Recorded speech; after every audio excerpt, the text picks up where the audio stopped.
एक बार की बात है, एक छोटे से गांव में एक पंडित रहता था। वह बहुत ही ज्ञानी और बुद्धिमान था। वह अक्सर लोगों को नैतिकता के बारे में शिक्षा देता था। एक दिन वह गांव के तालाब के किनारे बैठा था। तभी एक युवक आया और उसे प्रणाम किया। युवक ने कहा, गुरुदेव, मैं एक बहुत ही परेशान आदमी हूं। मेरी जिंदगी में बहुत से संकट आ रहे हैं।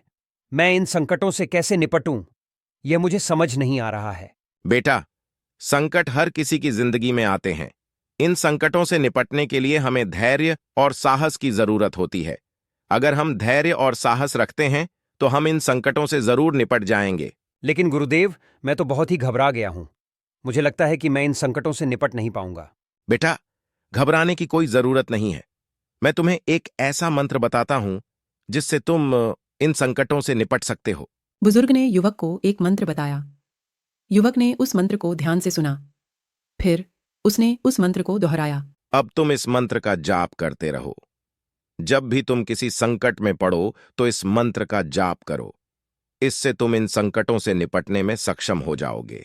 युवक ने बुजुर्ग से धन्यवाद कहा और वहां से चला गया।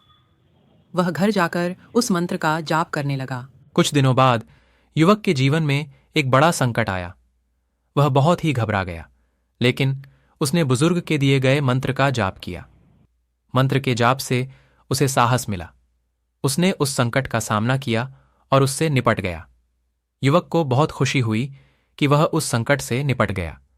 उसने बुजुर्ग को धन्यवाद देने के लिए फिर से उससे मुलाकात की। बेटा, मैं बहुत खुश हूं कि तुमने उस संकट से निपट लिया। यह मंत्र बहुत ही शक्तिशाली है। अगर हम इस मंत्र का जाप करते हैं तो हम किसी भी संकट से निपट सकते हैं। बुजुर्ग ने आगे कहा, बेटा, इस मंत्र का जाप करने से हमारी आत्मा में शांति और ऊर्जा का अनुभव होता है। इसके बारे में सुनकर लगता है कि हम समस्याओं के सामना करने के लिए सजग हो जाते हैं। यह मंत्र न केवल शारीरिक स्वास्थ्य को सुरक्षित रखने में मदद करता है, बल्कि मानसिक मजबूती भी प्रदान करता है। यह तो तुम्हारे साहस का नतीजा है। यह मंत्र तो केवल तुम्हें शक्ति देने के लिए था,